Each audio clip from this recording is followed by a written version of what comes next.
हमारे पास ये पहला फॉर्मूला है tan a plus b is equal to tan a plus tan b divided by 1 minus tan a into tan b। दूसरा formula है tan का ही tan of a minus b is equal to formula है tan a minus tan b divided by 1 plus tan a into tan b। ठीक है, फिर उसके बाद हमने देखा था सबसे पहले हमने देखा था cos of a plus b. Suppose cos of a plus b का फॉर्मूला क्या था हमारा, cos a cos b minus sin a sin b। फिर उसके बाद cos a माइनस b वाला एक फॉर्मूला था, उसका क्या है expansion cos a cos b plus sin a sin b। फिर sin वाला फॉर्मूला है sin a plus b sin a cos b plus cos a sin b। फिर sin a माइनस b वाला formula sin a cos b minus cos a sin b। ठीक है, तो ये total 6 फॉर्मूले यूज करके हमें जो है वो हमारी अगली एक्सरसाइज सॉल्व करनी है। तो चलिए लगते हैं कि एक्सरसाइज 3.1 सॉल्व करने में। क्वेश्चंस यहाँ पर लिख लेता हूँ मैं। cos 75 अगला हमें सॉल्व करना है। अब देखते हैं sin 15।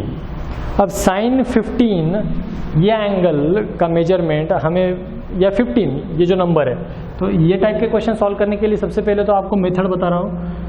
कोई भी एंगल है, सपोज ये 15 गिवन है, अगला जो है वो 75 है, तो जो एंगल हमें गिवन है ना वो एंगल हमें जो पता है उन एंगल में से ही बनता है। जैसे 15 अगर आप देखें 60 माइनस 45 करो, 60 माइनस 45 50 नहीं आता है, या 45 माइनस 30 करो 50 नहीं आता है। ठीक है, अगर 75 के बारे में याद रखें हम, 75 मतलब क्या होता है 60 प्लस 15, है ना करेक्ट। ठीक है, 75 मतलब क्या आता है 60 प्लस 15। तो हम यहाँ पर कंपाउंड एंगल वाले फॉर्मूले लगा सकते हैं। ठीक है, और वही हमें यहाँ पर करना है। अब देखिए मुझे क्या चाहिए, सबसे पहले कौन सी वैल्यू चाहिए मुझे चाहिए 15 डिग्री। अब ये 15 साइन 15 को हम क्या लिख सकते हैं, साइन 45 डिग्री माइनस 30 डिग्री ऐसा लिखो, या तो साइन 60 डिग्री माइनस 45 डिग्री ऐसा लिखो, क्योंकि दोनों का भी जो आंसर आना है वो 15 डिग्री आना है। ठीक है, तो चलिए देखते हैं अब यहाँ पर क्या होता है। साइन ए, यहाँ पर ए की वैल्यू क्या है 45 डिग्री और बी की वैल्यू क्या है 30 डिग्री। तो यहाँ पर कौन सा फॉर्मूला यूज करेंगे बच्चों हम, sine of A minus B का फॉर्मूला। क्या होता है वो साइन ए माइनस बी का formula, sine A cos B minus cos A sine B. ठीक है, तो ये फॉर्मूला हम यहाँ पर यूज करेंगे, जहाँ पर ए की वैल्यू हम सब्स्टिट्यूट करेंगे 45 और बी की वैल्यू सब्स्टिट्यूट करेंगे 30। तो ये हो जाएगा हमारा sine 15 is equal to sine A मतलब साइन 45 इंटू कॉस बी मतलब कॉस 30 माइनस कॉस ए मतलब कॉस 45 इंटू साइन बी मतलब साइन 30। इसके वैल्यूज तो आपको लर्न है, टेबल मैंने बताया था, एक स्पेशल ट्रिक बताई थी इसको याद रखने की।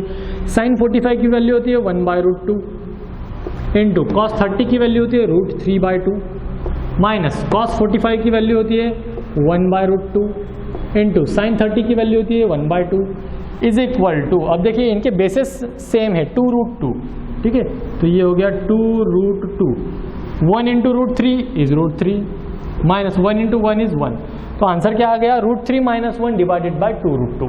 साइन 15 की वैल्यू कितनी आई √3 minus 1 divided by 2√2।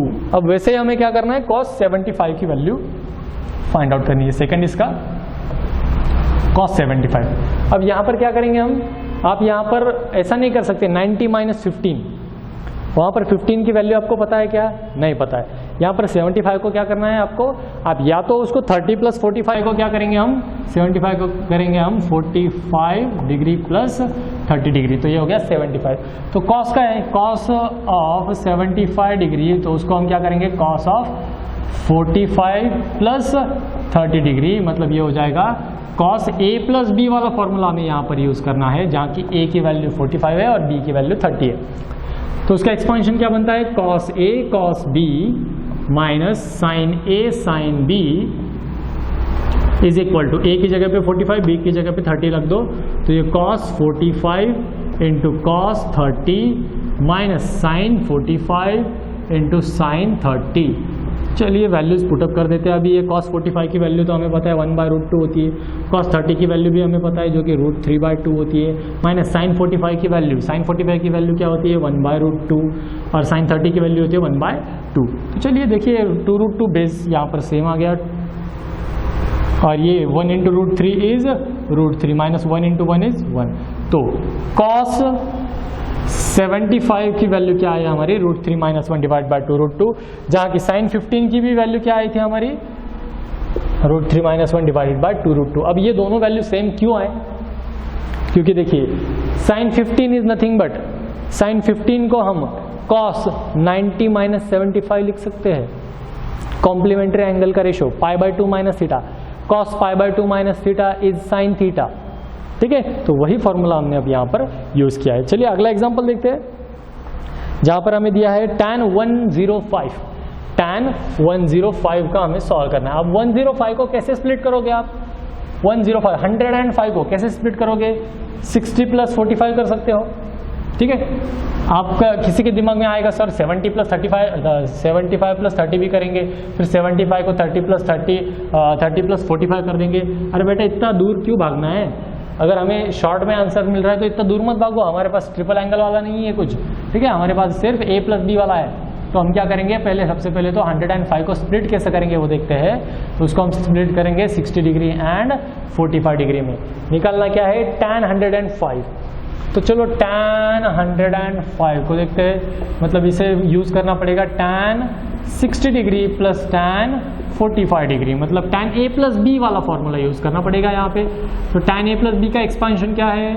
tan a plus tan b divided by 1 minus tan a into tan b।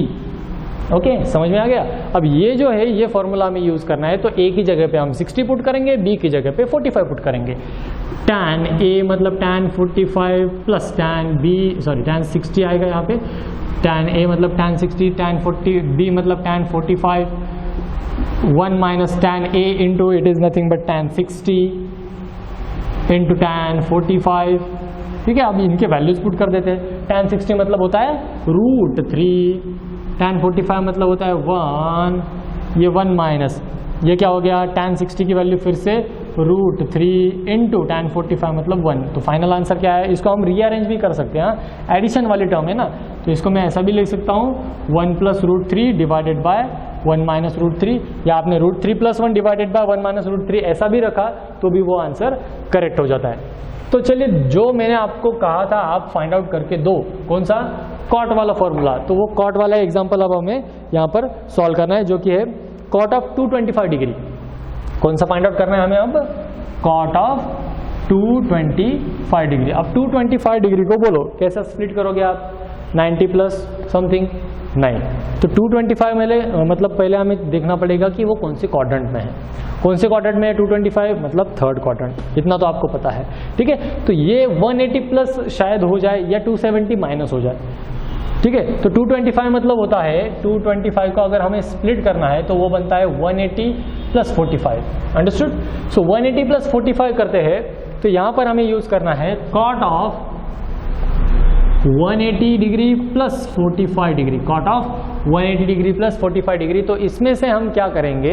Cot of 180 degree plus 45 degree, cot वाला तो फॉर्मूला हमारे पास, चलो ठीक है, आपको बताया मैंने, आपने याद नहीं किया, कोई दिक्कत नहीं। मैंने आपको जब पढ़ाया था तभी बोला था पहले, इसको हम 1/tan लिख देंगे, हमारी सारी चिंता, हमारे सारे दुख दर्द ये हर लेगा। ठीक है, तो ये tan ऑफ 180, अब tan a + b वाला फॉर्मूला फिर से यूज करो। क्या आएगा? ये 1/, में आएगा, लेकिन ना 1/, में 1/tan a + b मतलब tan 180 plus tan 45 divided by 1 minus tan 180 into tan 45 is equal to, अब देखिए ये तो डिनोमिनेटर ऑफ डिनोमिनेटर हो गया, वो जाके कहाँ जाएगा? उसके सिर पे जाके बैठेगा। तो ये 1 माइनस tan 180 इंटू tan 45। आपको अगर ऐसा लगता है कि सर ये बहुत लंबा हो रहा है तो आप क्या कर सकते हो? आप यहीं पर उसके वैल्यूज पुटअप कर सकते हो। tan 180 की वैल्यू, tan 0 की वैल्यू क्या होती है? 0। तो tan 180 की वैल्यू कितनी आएगी? 0। ठीक है, तो tan 180 की वैल्यू 0 हो गई, तो ये बन गया 1 डिवाइडेड बाय 0 प्लस tan 45 की वैल्यू होती है 1, ये 1 माइनस tan 180 की value again 0, 0 into anything is 0। ठीक है, तो देखिए 1/, 1/1, तो कितने भी 1 ऐसे डिवीजन में ला लो ना, आंसर क्या आने वाला है 1। समझ में आई? कॉट का अगर फॉर्मूला आपको लर्न नहीं है तो क्या करना है, इसको 1/tan कर दो और tan के फॉर्मूले यूज कर दो। ठीक है, समझ में आई ये बात? तो ये हो गया हमारा क्वेश्चन नंबर 1 कंप्लीट। चलिए आगे बढ़ते हैं, हमें आगे जाके अब कुछ प्रूव करना है। ठीक है, क्वेश्चन नंबर 2 में हमें कुछ प्रूव करना है, तो प्रूव दैट वाले क्वेश्चन है। प्रूव दैट वाले क्वेश्चन को एक एडवांटेज आपके पास ये रहता है कि उसका जो आंसर आने वाला होता है वो आंसर आपके सामने होता है, आपको बस वो प्रूव करना है, उसको लाना है कैसे तो भी। ठीक है, आप बाजार में गए, बाजार में पता है भैया अभी आइसक्रीम मिल रही, आपको बस वो खरीद के लानी है। ठीक है, तो चलिए देखते हैं अभी प्रूव दैट वाले क्वेश्चंस। एकदम इजी होते हैं, इसमें बस आपको थोड़ा थोड़ा आइडेंटिटी, थोड़ा बेसिक रेशो जो हमने इससे पहले वाले चैप्टर में पढ़ा था वो थोड़ा सा आपको याद होना जरूरी है, थोड़ा ज़्यादा नहीं, थोड़ा दिमाग को थोड़ा सा आप तान दीजिए। देखिए अब अगला क्वेश्चन जो है वो cos π/2 - x, question number 2 prove that वाला क्वेश्चन है। उसमें का first cos π/2 - x into cos π/2 - y into cos π/2 - y minus sin π/2 - x sin π/2 - x into sin π/2 - y। अब इसको इक्वल टू प्रूव क्या करना है हमें, इसको इक्वल टू प्रूव करना है minus cos of x plus y. इसको इज इक्वल टू प्रूव करना है minus cos of x plus y. ये RHS है, इसको हमें प्रूव करना है, इसको हम हाथ नहीं लगाएंगे। ठीक है, चलिए आगे बढ़ते हैं। मैं क्या करता हूँ, अब यहाँ पर मुझे एंगल चेक करने हैं। एक्चुअल में ये क्या है, this is nothing but the expansion of something, some angle. कोई तो भी एक एंगल है या कोई तो भी एक एक्सपांशन है, उस एक्सपांशन का ये फैक्टर्स है या उस एक्सपांशन के ये एलिमेंट्स है। अब वो कौन सा एक्सपांशन है ये हमें आइडेंटिफाई करना है। ठीक है, चलिए देखते हैं। अब यहाँ पर ये है π/2 - x, यहाँ पर भी π/2 - x है, π/2 - y, यहाँ पर भी π/2 - y है। इसका मतलब क्या हुआ कि यहाँ पर अगर हम इसको a कंसिडर करें, इसको b कंसिडर करें, फिर ये a हो जाता है, ये भी b हो जाता है। मतलब cos a cos b minus sin a sin b वाला बन गया। लेट अस कंसिडर, अगर हम ऐसा कंसिडर करते हैं कि π/2 - x इसको a और π/2 - y इसको b कंसिडर किया, तो ये क्या बन गया, cos a into cos b minus sin a into sin b। तो cos a cos b minus sin a sin b वाला कौन सा फॉर्मूला है, cos a प्लस b का फॉर्मूला। ठीक है, आपको हर बारी वहाँ पे a b या कोई एंगल देंगे ऐसा नेसेसरी नहीं है, वहाँ पर ये ऐसा भी दिया जा सकता है और ऐसा ही देते हैं CET के एग्जाम में। ठीक है, चलिए अब हमें क्या करना है, हमें उसको यहाँ पर ये जो है ये हमें प्रूव करना है minus cos of x plus y. तो इसको a कंसिडर करेंगे, तो let us consider that π/2 - x b a and π/2 - y b। तो ये वाला इक्वेशन क्या हो जाएगा, LHS वाला equation cos a cos b minus sin a sin b। ये किसका एक्सपांशन है, ये एक्सपांशन है cos of a plus b का। अब हम क्या करेंगे, a और b के वैल्यूज रीसब्स्टिट्यूट करेंगे, रीसब्स्टिट्यूटिंग the values of, रीसब्स्टिट्यूटिंग the values of a and b। a और b के रीसब्स्टिट्यूट कर दो वैल्यू, तो क्या हो जाता है वो cos ऑफ a की वैल्यू। a की वैल्यू क्या है हमारे पास, π/2 - x, फिर बीच में प्लस है ये π/2 - y। ठीक है, π/2 प्लस π/2 क्या हो जाता है, cos ऑफ π/2 प्लस π/2 बनता है पाई, फिर ये माइनस x और minus y as it is. इन दोनों में से अब क्या हो जाएगा, ये पाई माइनस साइन अगर मैं इन दोनों में से कॉमन निकाल लूँ तो ये हो जाता है pi minus x plus y. अब pi minus cos pi minus theta, इसका एक्सपांशन है वो आगे जाके हम देखेंगे, लेकिन यहाँ पर हमें फॉर्मूला है तो मैं आपको बता दूँ कि कॉस पाई माइनस थीटा होता है माइनस कॉस थीटा। यहाँ पर हमें एक फॉर्मूला क्या याद रखना है कि cos of pi minus theta क्या होता है, माइनस कॉस थीटा। ठीक है, इसको याद रखने का भी एक शॉर्टकट मैं बताने वाला हूँ आपका, टेंशन मत लो। तो cos of pi minus theta मतलब होता है माइनस कॉस थीटा। तो ये क्या हो गया, कॉस पाई माइनस ये थीटा है, तो इसका आंसर क्या है, आ जाएगा minus cos of x plus y. देखिए कितना ईजी है, कितने स्टेप लगे मुझे आंसर निकालने में, ये तो कंसिडरेशन हो गया, ठीक है। ये एक स्टेप, ये दूसरी स्टेप, 3, 4 स्टेप में आंसर आ गया। समझ में आया? तो चलिए आगे बढ़ते हैं, अगला क्वेश्चन सॉल्व करते हैं। अब question is tan π/4 minus theta is equal to, हमें tan π/4 minus theta is equal to prove करना है 1 minus tan theta divided by 1 plus tan theta. 1 minus tan theta divided by 1 plus tan theta. एकदम easy है, इसको तो solve करने की भी जरूरत नहीं। क्यों नहीं है? देखिए एक बार। अब ये tan a माइनस बी का फॉर्मूला यूज करेंगे हम। क्या है tan a माइनस बी का फॉर्मूला?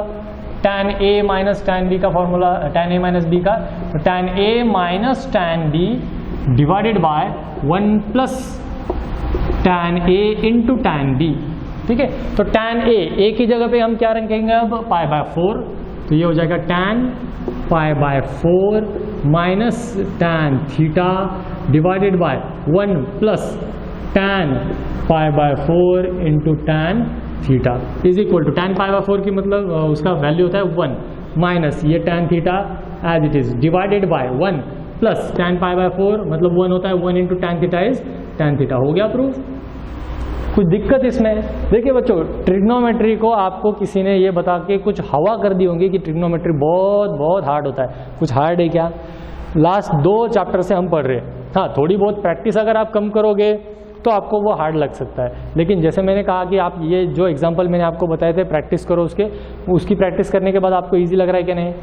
हाँ, थोड़े बहुत मार्क्स प्राइमरी स्टेज में ऐसा होता है कि मार्क्स थोड़े कम आते हैं, लेकिन अगर आप वही प्रैक्टिस कंटिन्यूशन में रखो तो आपके मार्क्स डे बाय डे बढ़ते भी है, ठीक है। चलिए अगला देखते हैं। ये हो गया हमारा सेकंड। थर्ड देखते हैं अभी क्या करना है। थर्ड में थर्ड है 1 plus tan x upon 1 minus tan x, 1 plus tan x upon 1 minus tan x whole square is equal to, हमें प्रूव करना है यहाँ पे tan of π/4 plus x, tan of π/4 plus x divided by tan of π/4 minus x, ठीक है। अब देखिए कुछ एग्जांपल ऐसे होते हैं जिनको LHS से लेके RHS पे हमें सॉल्व करना पड़ता है, ऐसे होते हैं कुछ एग्जांपल, और कुछ एग्जांपल ऐसे होते हैं हमें उल्टा सॉल्व करना पड़ता है, ठीक है। LHS अगर हम यहाँ पे सॉल्व करने जाए ये आंसर मिलेगा, अनडाउटेडली ये आंसर हमें मिल सकता है, ठीक है। और RHS पे अगर सॉल्व करेंगे तो मिलना ही मिलना है, ठीक है। कोई भी साइड सॉल्व करो हमें आंसर मिलता ही है। LHS is equal to RHS prove होती ही है। तो हमें यहाँ पर क्या करना है, चलिए देखते। से पहले मैंने क्या किया, फिर यहाँ पर RHS को कंसिडर किया। RHS को कंसिडर कैसे किया? ये tan of π/4 plus x divided by tan of π/4 minus x। अब इसको a plus b a minus b, tan a plus b tan a minus b वाला एक्सपेंशन लगाओ, ये बन जाएगा tan π/4 plus tan x divided by 1 minus tan π/4 into tan x whole divided by ये वाली term tan π/4 minus tan x divided by 1 plus tan π/4 into tan x, ठीक है। अब हम क्या करेंगे, यहाँ पे वैल्यूज पुटअप कर देंगे। कौन कौन से वैल्यूज है हमारे पास? एक ही तो वैल्यू है tan π/4 वाली, तो वो वैल्यू क्या हो जाएगी? देखिए RHS इज इक्वल टू बन जाएगा ये 1 plus tan x divided by 1 minus ये tan π/4 की वैल्यू 1 करेंगे तो ये 1 इंटू tan x, ये tan x हो जाएगा। अब ये जो डिवीजन है इस डिवीजन को मैं करता हूँ मल्टीप्लिकेशन में कन्वर्ट और इसका रेसिप्रोकल लिखूंगा, तो ये बन जाता है 1 प्लस tan π/4 इंटू मतलब ये हो गया tan x divided by 1 minus tan x। देखिए a plus b into a plus b मतलब a plus b whole square, that means यहाँ पर ये आ गया 1 plus tan x whole square divided by 1 minus tan x into 1 minus tan x is 1 minus tan x whole square. आ गया क्या? RHS is equal to LHS। Easy है, कोई चिंता मत करो, हम है ना, कुछ भी डाउट हो पूछिए, हम आपके डाउट्स को सॉल्व करवा देंगे। चलिए अगला एग्जांपल देखते हैं अभी।